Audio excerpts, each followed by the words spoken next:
एक बार एक बहुत ही फेमस रेस्टोरेंट चलाने वाले अमर का बिजनेस में घाटा होने की वजह से उसका सब कुछ चला जाता है। वह गरीब हो जाता है। अमर का एक बेटा होता है। फिर वह कुछ दिनों बाद नौकरी की तलाश में निकल जाता है।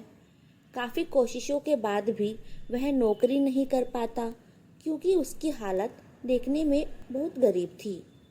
उसके पास अब अच्छे कपड़े भी नहीं थे। वह काफ़ी परेशानी से गुजर रहा था। एक दिन वह एक बड़े रेस्टोरेंट में इंटरव्यू के लिए आया और रेस्टोरेंट के बाहर उसे अपना एक पुराना दोस्त मिला जिसने वहाँ एक छोटा सा खाने का स्टॉल लगाया हुआ था। दोनों एक दूसरे से मिलते हैं और अमर अपने दोस्त को अपने साथ हुई सारी घटना के बारे में बताता है। फिर अमर का दोस्त अमर को उसके इंटरव्यू के लिए बधाई देता है। उसके बाद अमर अंदर चला जाता है और वह वहाँ के मालिक से मिलता है और उन्हें बताता है कि आपने मुझे आज इंटरव्यू के लिए बुलाया था। आपके पास एक बड़े रसोइये के लिए जगह खाली है।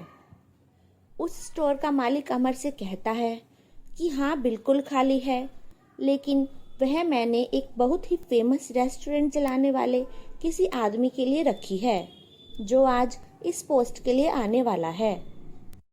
अमर उनसे कहता है कि सुनिए, वह आदमी मैं ही हूँ जिसको आपने बुलाया था। स्टोर मालिक हंसने लगता है और कहता है, तुम जैसा फटीचर यह नौकरी करेगा और तुम रेस्टोरेंट चलाते थे? वाह, अपनी बकवास बंद करो और जाओ यहाँ से। अमर उन्हें समझाता है कि देखिए, आज मैं इस हालात में तो नहीं हूँ कि मैं अच्छा दिख सकूँ। मुझे इस नौकरी की काफ़ी ज़रूरत है। यकीन मानिए, मैं ही वो फेमस रेस्टोरेंट चलाया करता था। वह स्टोर का मालिक अमर की बात नहीं सुनता है। वह उसको धक्के मारकर बाहर निकाल देता है। अमर निराश होकर वहाँ से बाहर आता है और उसका बेटा पूछता है कि क्या उन्हें नौकरी मिली है। तब अमर कहता है, नहीं बेटा, लेकिन मैं जल्द ही कुछ न कुछ कर लूँगा। अमर का दोस्त, जो यह सब देखकर काफ़ी उदास हो जाता है, वह अमर से कहता है कि एक बात कहूँ, तुम मेरे यहाँ काम क्यों नहीं करते? हाँ, मैं मानता हूँ अभी काम कम है, लेकिन अगर तुम चाहो तो मेरे यहाँ काम कर सकते हो। अमर कहता है कि क्या तुम सच कह रहे हो? लेकिन तुम्हारा खुद का गुजारा मुश्किल से चल रहा है। मैं तुम पर बोझ नहीं बन सकता। अमर का दोस्त कहता है, हाँ मैं जानता हूँ, लेकिन तुम एक बेहतरीन शेफ़ हो और तुम मेरे खाने में अलग अलग चीज़ें डालकर उन्हें और बेहतर बना सकते हो और मुझे इस बात पर यकीन है तुम यह कर सकते हो।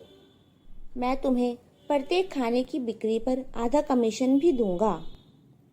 यह सुनकर अमर का बेटा खुश हो जाता है और अमर से कहता है, प्लीज़ डैड, हाँ कर दीजिए। फिर क्या था, अमर हाँ कर देता है और अपने हुनर से सीधे सादे खाने को अपने तरीके से और भी लाजवाब बनाकर बेचने लगता है। वह हर बार एक नई चीज़ बनाने में काफ़ी मेहनत करता है और नई नई चीज़ें मिक्स करता है, जिससे खाना और बेहतरीन और स्वादिष्ट हो जाता था। धीरे धीरे खाने वालों की संख्या बढ़ने लगती है और अमर के हाथ के खाने की बात दूर दूर तक फैल जाती है। उसके दोस्त के स्टॉल पर अब भीड़ रहने लगी थी। तभी साथ वाले रेस्टोरेंट का मालिक बाहर आता है और देखता है कि इतनी भीड़ मेरे रेस्टोरेंट के सामने कैसे? देखो तो सही कौन है। वह देखता है कि यह तो वही आदमी है जो इंटरव्यू के लिए मेरे पास आया था। वह अमर पर चिल्लाता है कि तुम अपना स्टॉल यहाँ से हटाओ, तुम्हारा यह खराब खाना कोई नहीं खाएगा। तभी वहाँ खड़ा एक लड़का अमर से कहता है कि आपके स्टॉल का खाना काफ़ी कमाल का है। इससे अच्छा खाना मैंने कभी नहीं खाया। उस लड़के की बात सुनकर आसपास वाले लोग वहाँ खींचे चले आते हैं। वह घमंडी स्टोर मालिक सोचने लगता है कि अरे, यह क्या, मेरे रेस्टोरेंट पर तो कोई भी नहीं आ रहा। ऐसा रहा तो मैं कंगाल ही हो जाऊंगा। वह अमर के पास जाता है और अपनी प्यारी चिकनी चुपड़ी बातों से अमर से कहता है कि प्यारे अमर, मेरी बात सुनो। मुझसे गलती हो गई जो मैंने तुम्हें पहचाना नहीं। तो क्या अब तुम मेरे यहाँ काम करना चाहोगे? मैं तुम्हें एक अच्छी सैलरी भी दूंगा। अमर उनसे कहता है कि बिल्कुल नहीं, मैं ऐसे घमंडी इंसान के साथ कभी काम नहीं करना चाहता जिसे इंसान के काम से ज़्यादा उसके कपड़े और दिखावे से प्यार हो। मैं यहाँ खुश हूँ। यह सुनकर वह स्टोर का मालिक गुस्से से वहाँ से चला जाता है। अमर का दोस्त अमर का धन्यवाद करता है कि आज तुम्हारी वजह से मेरा स्टॉल इतना फेमस हुआ है। ये देखो, इतने सारे पैसे, ये सब तुम्हारे हैं, इसे रख लो। अमर कहता है, क्या सच में? वह अमर का दोस्त कहता है कि हाँ, यह सब तुम्हारा ही है। यह सारे पैसे मेरे दिन भर की कमाई से ज़्यादा है, तुम्हारी मेहनत के ही हैं। अमर खुश हो जाता है। अरे वाह, फिर तो मैं इससे अपना काम दोबारा से शुरू कर सकता हूँ। मेरी ज़िंदगी फिर से आसान हो जाएगी। अमर और उसका बेटा दोनों काफ़ी खुश हो जाते हैं।